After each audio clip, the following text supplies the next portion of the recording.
Alrighty, welcome back. We are shooting. It's day 2 of shooting. It's very exciting. And we are still talking about the workflow section, and we're still in the strategize component. And so far we've talked about how do we find our niche with these 3 different methods that we talked about. We've talked about how to identify our target audience, and I gave you a ton of questions in that worksheet to fill in. We talked about how to do competitor analysis using the SWOT method, and I give you the templates and the worksheets to do the analysis of your competitors or the other people in your marketplace. And we talked about how we don't want to think of it as competition, but we want to think of it as collaboration. And then we threw out all the collaboration stuff, and we talked about all the different ways that we can stand out in a potentially crowded market via our authentic edge. And then we talked all about planning, annual planning, quarterly planning. I gave you the method and traction. You've got the worksheet, you've got the Notion templates. You can do that for yourself. And of course, I do hope that you've been doing the worksheets and the interactive exercises as we go along, rather than treating this like a masterclass style course, which you're just sort of watching for the sake of entertainment and not actually taking action on, because that's, to be honest, what I do with masterclasses as well. Anyway, in this lesson, we're going to talk about the idea of pivoting. Whether it's like a hard pivot, like completely changing direction if something's not working for us, or whether it's like a soft pivot where we're sort of navigating our little boat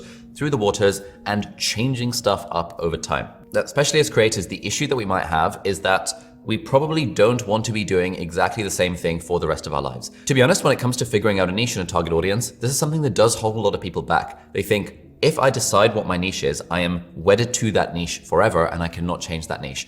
And that's not really true. Yes, when you stick to a niche, you grow within that niche. It becomes harder to do something completely random, but you absolutely can be thinking about what sort of pivots and changes you can make as you go through your creatorpreneur journey. Now, the idea of pivoting is like absolutely bog standard in the business world. There are tons of famous companies that you know that have started off doing something completely different, then done a hard pivot when they realized that their initial product wasn't working, and then have succeeded post-pivot. One of the most famous examples is Slack, which started off as a gaming company. And then as they were building the gaming company, they realized that their internal communication tool that they built to help with communication within their gaming company was being loved by their team. And so they decided to double down specifically on the internal meta communication tool. And that became Slack, which is the app that's now used by millions of people and that we all love and hate in equal measure. Instagram didn't start out as a photo sharing service. It started off as an app called Bourbon, which was like a location check-in service. And the founder of Instagram realized that, oh, hang on, people are checking into stuff, but the thing that's really getting the most traction is when they share photos of the bits that they're checking into. And that's how they pivoted to what became Instagram. YouTube didn't start out as a video sharing site. It started out as a pseudo dating site where people could post videos saying what they wanted in a potential partner. And then the founders of YouTube realized no one was using it for that reason. And instead they were just using it to host videos, and they turned it into a video hosting site. Even Twitter, for example, which launched in 2005, did not originally start off as the Twitter that we know and love. It actually started off as a service called Audio, which was a service for subscribing to podcasts. And then they pivoted into this sort of SMS-based like daily updates thing, which then became Twitter. So those are some examples of a pretty sharp pivot where a company has started off building one thing and then has completely changed direction to build something else. That's fairly common in the early stages of a creator's journey. And we're going to talk about the idea of the architect and the archaeologist in just a moment. But what's especially common in the later stages of a creator journey is doing more like slow turns rather than sharp pivots. Now, in a second, we're going to talk about these 5 different paths of pivoting. But before we do that, I want to talk about the analogy of the architect and the archaeologist. If you've been on our YouTuber Academy, if you've seen my stuff specifically about growth on YouTube, you'll know that this is the way that we think about finding a niche. But if you haven't, this might be somewhat interesting, where we kind of have this idea of a niche. And there are sort of 2 ways to approach it. We can approach finding a niche as an architect, or we can approach finding a niche as an archaeologist. Let's start with an architect. How does an architect work? You know, the way the metaphor works is that an architect designs everything on day one. Like they map out exactly what the house is going to look like, what the materials are going to look like, what the foundations are going to look like. And before they hire a builder to lay a single brick, there is a full plan completely in place. That's one way to approach this creator stuff by, doing all this business stuff that we've discussed so far, but like doing that from day one. So like, finding your niche, doing a bunch of target market analysis, figuring out your target audience, figuring out your competitive edge, figuring out like, what's the competition like, all that kind of stuff. And then when you're ready to create the videos or create the blog post or whatever, from day one, you are hitting the ground running because you kind of have a business plan that you're executing from day one. That's one way of doing it. The other way of doing it is more like an archaeologist. So what does an archaeologist do? An archaeologist finds different sites that they think are hot sites, and then they dig. So maybe they'll dig in one site and they don't find anything. Then they go to another site and they start digging and they don't find anything. And then they go to a third site and they start digging and they don't find anything. And maybe the 7th site they come to, they start digging, they think they find something, so they dig a little bit more, and then they dig a little bit more. So they're like exploring different areas And when they find an area that resonates with them because they, boom, they hit something, that's when they do more work and they continue to dig in that area. And so the analogy here is, again, similar to the world of creators, where creators who start off as archaeologists don't necessarily know what their niche is going to be from day one. They try a few videos here or a few blog posts there, they try a few tweets there, they try a few TikToks over here, and eventually with a little bit of experimentation, they stumble on the niche that works for them for the short to medium term. Now, these are both completely valid ways of approaching the creator stuff, but generally, if we go back to our 3-part model of level 1, level 2, level 3, get going, get good, and get smart. Generally, what we recommend is that level 1 and 2 go the archaeologist route. And only if you're at level 3, like if you're starting off at level 3, then you go down the architect route.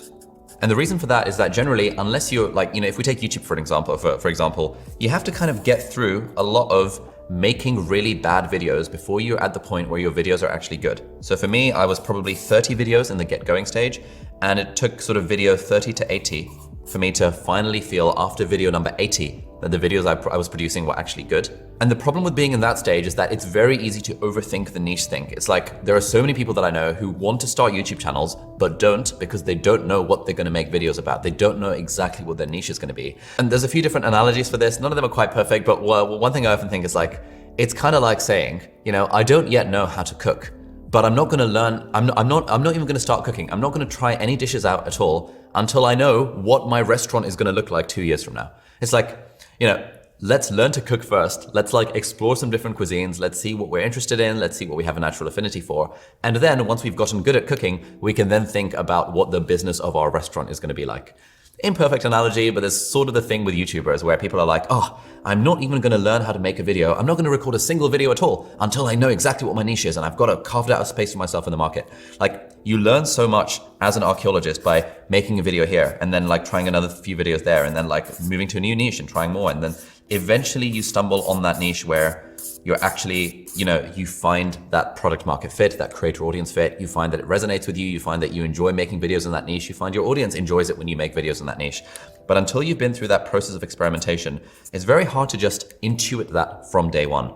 The only people for whom this seems to be an exception are people who already know how to make good videos or insert whatever your creative field is there. If you're already a pro writer, then fair enough. You can start off being an architect and carving out your niche in your blog before you actually learn the craft of writing, because you've already learned the craft of writing.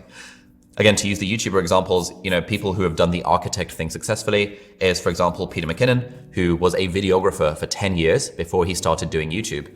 And the thing he started doing on YouTube was teaching people videography. So he already had the unfair advantage. He already knew how to make good videos. And so he was able to be smart from day one. We've got Matt D'Avella, who, for example, was a Netflix documentary filmmaker who used his unfair advantage of being a Netflix documentary filmmaker and knowing how to make good videos to then kind of hit YouTube. I mean, even then it took him 100 videos for his channel to actually grow because he started off with a podcast, didn't really know what he was doing.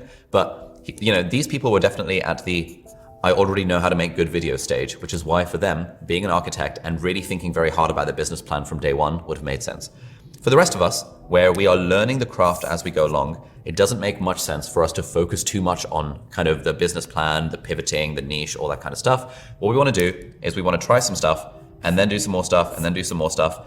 And this all relates to the idea of pivoting because especially in the early stages of a creator journey, loads of people pivot lots and lots and lots, and that's totally okay. You do not need to have your niche completely defined from day one. Eventually, you will realize that you probably do want to change the direction of your content, and that is where these 5 different paths of pivoting come in. Now, obviously, there's 100 different ways of figuring out what you want to pivot into or how you want to think about it, but these are 5 different ways that we found helpful to think about it in our business and ways that our students in the YouTuber Academy have found helpful whenever we're doing one-on-one coaching calls, generally for bigger, more experienced YouTubers who are thinking of making a pivot in their content. And the first way that you can think about this idea of what you want to pivot into is to follow the data. Now, this is what happens when you get feedback from your audience that they are interested in a particular thing, and then you think, ooh, that's an interesting data point. Maybe I want to follow that data point, and that might guide the way that I move my content based on what's resonating with the audience. This could be comments, it could be likes, it could be views, it could be subscribers, it could be diving into your analytics and seeing what's the thing that's getting the most engagement or getting the most impressions. If we use Bailey Sarian as an example again, she was that makeup YouTuber who then exploded once she started incorporating the idea of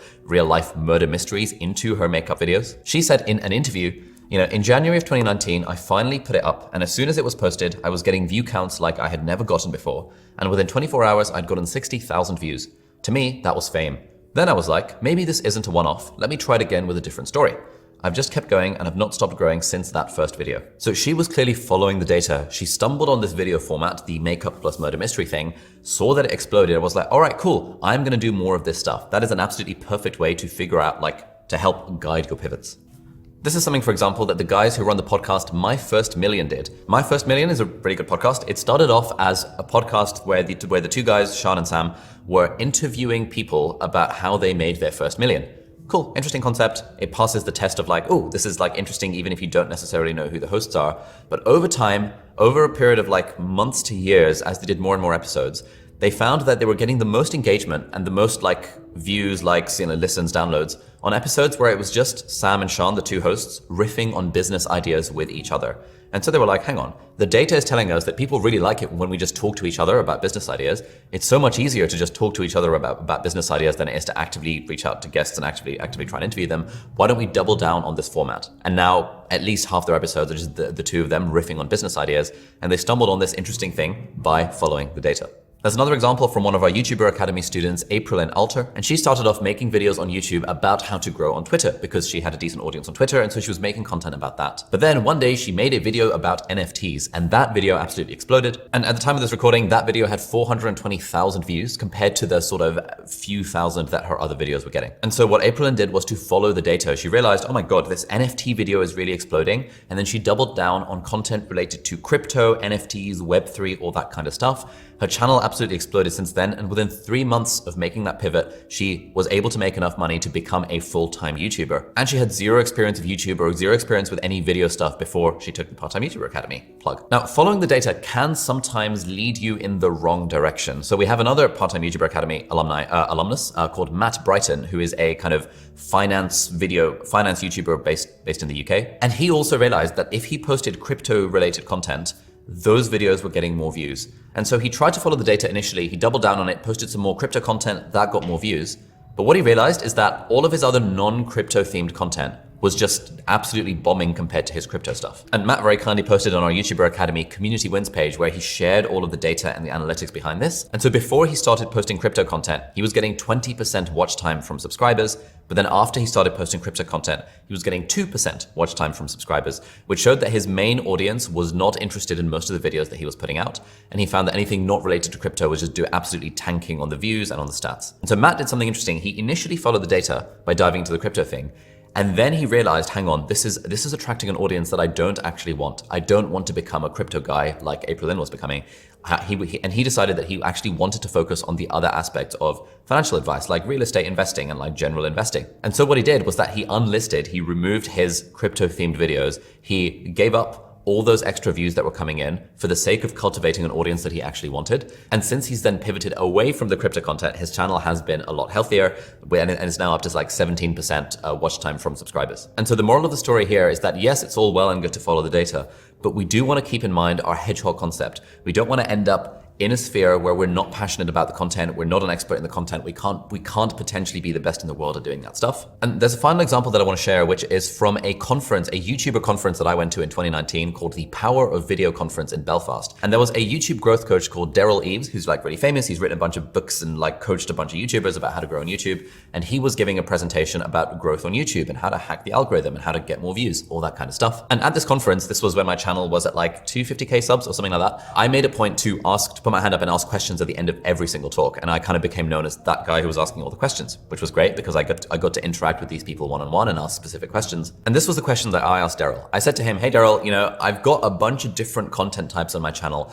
I make some videos aimed at medical students, some videos about studying, some videos about productivity, some videos about tech.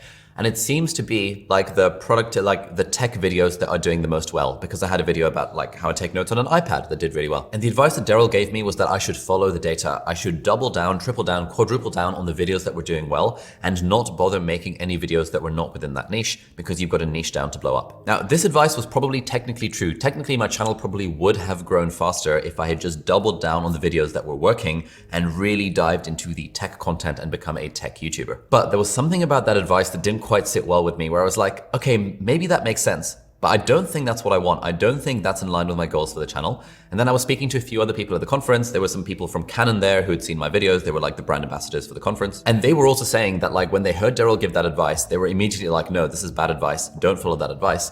Because they said that one of the things they really liked about my content was the fact that it was kind of broad and that I was talking about these different things and sharing personal life experience. And if I just became a tech YouTuber because that's what the numbers were showing, there was something that would be lost. And I often think back to that moment when like I give advice to other people because it's very easy for me to be like, hey, niche down to blow up. But really, we have to put all of this in perspective with our hedgehog concept, with our goals for the channel, with what do we actually want out of this creatorpreneur business? What sort of life do we want to lead? And then in a way, reverse engineering our definition of success based on that initial goal. Because what we don't want to do is, I think it would be pretty bad if I quit my job as a doctor to be a YouTuber because I enjoy this, I find it fun, it's great, I love teaching, I love talking about all these different topics. And then because I'm following the data, I end up kind of pigeonholing myself into a niche that I really don't care about, and I'm only making videos in there because it makes money or because it generates views for the business. Maybe that's some people's definition of success. It's probably not mine. And so you want to figure out what your own personal definition is and keep that in mind as we're thinking about pivoting our content into different areas. It obviously is just better for us and more sustainable when we enjoy the content we're putting out, even though we are treating this as a business. All right, so we've talked about following the data and how that can sometimes be a good idea, but sometimes not be a good idea. So let's keep our goals overall in mind. The next path to pivoting that can help guide your pivot is to follow the money. So this is a business at the end of the day. Businesses do need to generate cash and to be profitable. And so following areas that are more profitable than others is a pretty reasonable way to think about pivoting your content. For example, if I was starting a YouTube channel right now today, and I already know how to make good videos, I would be straight into the finance and the crypto space because the CPMs, the advertising dollars, the sponsorship, basically you can make about 20 times as much money with the same number of views in the finance and crypto niche on YouTube than you can in basically any other niche. And so in a way, that is following the money. It's recognizing that, okay, here is an area where there's a large amount of money plowing into the system. Therefore, given that I'm interested in the topic anyway, and it does align with my interests, why don't I double down on that?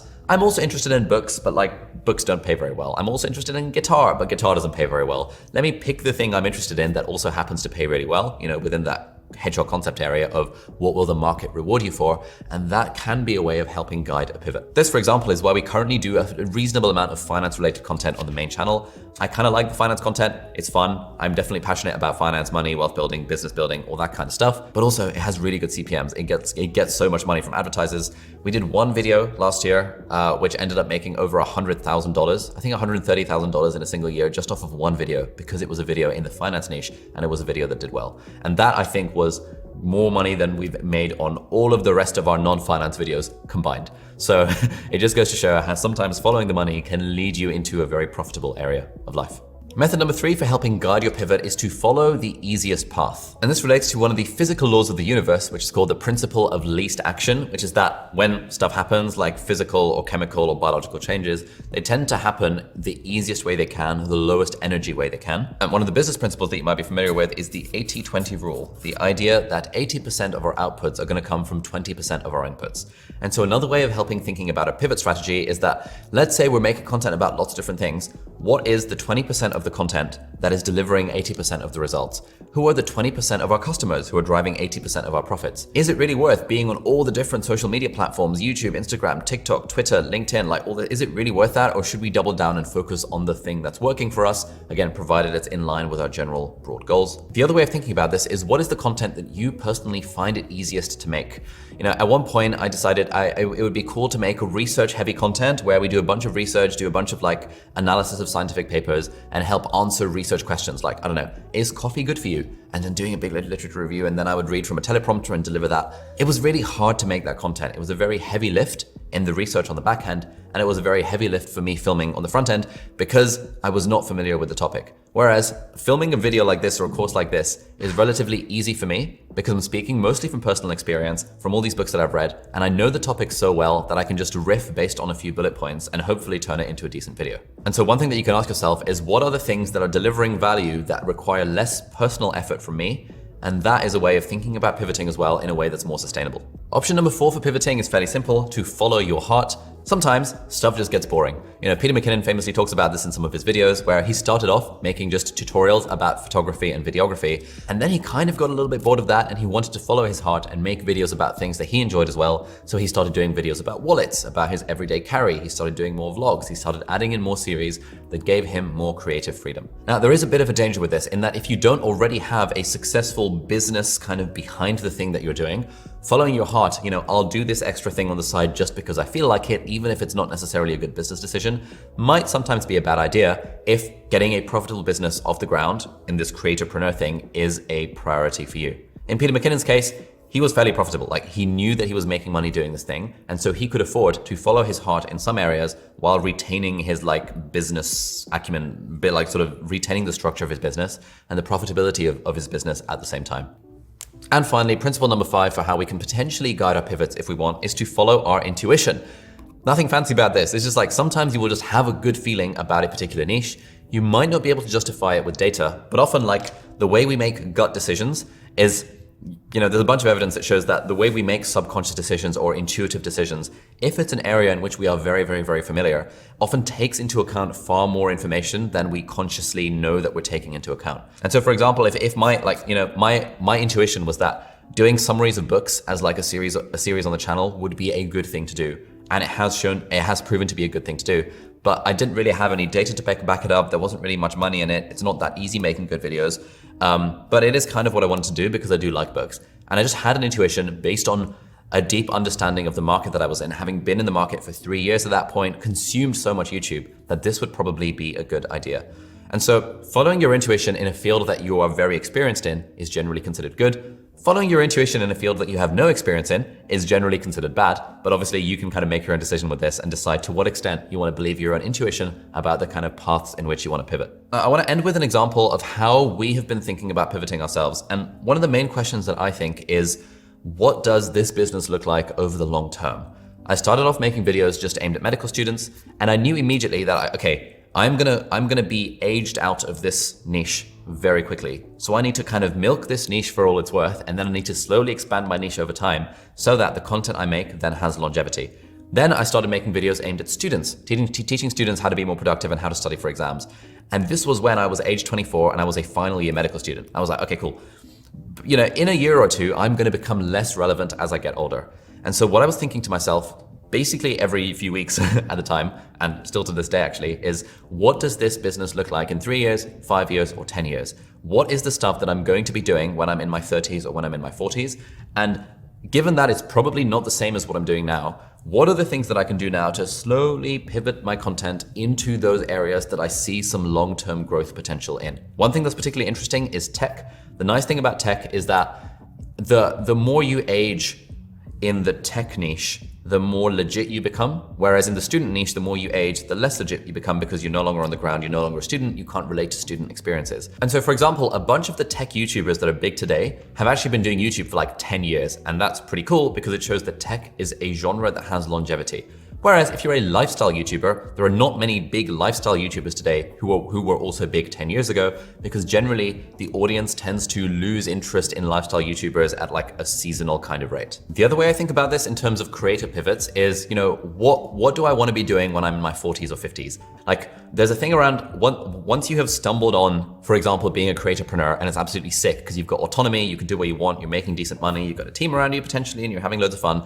This is all great. And so the primary intention should be to be able to continue living this sort of life. For me, this is my infinite game. This is the game that I'm not trying to win. The reason I'm playing the game is to continue playing the game because it's just so much fun and it ticks all the boxes for what makes a fulfilling life for me. And so, when I'm in my 40s and 50s, what does that version of the infinite game look like? And for me, I don't think that looks like continuing to make YouTube videos and TikToks and Instagram photos and stuff forever. Who knows what's going to happen to these platforms? But one thing I can see myself doing, even when I'm old, is writing books. And, I've done so many interviews with other authors. The lifestyle that Ryan Holiday seems to have seems pretty cool, where from 4 hours each morning from 9 a.m. to 1 p.m., he just spends that time in his attic, in his room, doing reading and writing. And then in the afternoon, he hangs out with his family on his farm, picks his kids up from school, that kind of thing. That seems like a pretty cool setup, where every few years he'll release a new book and it'll be good and it'll hit the New York Times list, and he's already got an audience who are willing to buy basically any book that he writes. And that seems like a really cool way to do things. And so what I'm thinking right now is, okay, right now I'm a YouTuber and podcaster predominantly. How can what's the stuff that I can be doing now to slowly pivot into the book writing territory? This was where the book deal that I've now got came in. I'm now working on writing a book. And now the thing that I'm struggling with is I need to find time to actually do writing amidst all the other stuff that's going on in the business, because that is sort of the long-term trajectory that I see of, you know, myself as a creatorpreneur. I'm not saying you need to have a 10-year plan, 20-year plan. Who knows what's going to happen sort of that far out? I have no idea what's going to happen that far out, but it is worth thinking about. Like, if you want to do this thing for the long term, which you probably do because you've committed to doing it for at least a few years, I hope, fingers crossed, you want to think about, okay, how do I continue to make sure I'm able to do this thing? How can I create a business around it that ensures we are cash flow positive, that we're profitable? And how can I have enough of a buffer zone with the stuff that I'm doing and the stuff that I could be doing in a few years to ensure that this is actually a lifestyle that is sustainable? So that was a very long lesson about a bunch of different ways that you can think about pivots. These are all things that have helped me personally in our business. These are all things that have helped our students in our YouTuber Academy think about the way that they pivot. And we've got a bunch more exercises in the worksheet in the interactive area down below that I'd, again, really recommend that you kind of figure out the answers to for yourself. A lot of them are like journaling prompts, and they'll help you look within and figure out what you want first, and what the market is going to reward in terms of helping you find a pivot. So hopefully that was helpful. Thanks for watching, and I'll see you in the next lesson. Bye-bye.